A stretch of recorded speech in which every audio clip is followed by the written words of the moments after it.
አልቻልኩም ስጢፍ፣ ከበደኝ።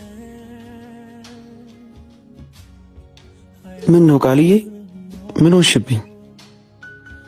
ተው ስጢፍ፣ እንደዚህ ያልክ ስቃይን አታብዛው። እሺ ቆይ አላሳዝንሽም? ናፍቆትሽ ሊገለኝ ሲል እኮ ነው የደረሽልኝ። እኔስ ችዬን የሚመስልህ ስጢፍ? ግን መሆን ያለበት ይሄ ስለሆነ ነው በቃ።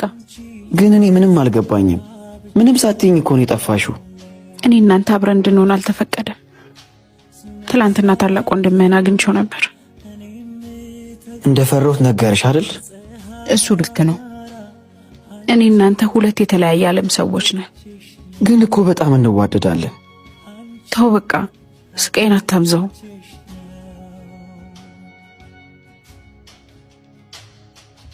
I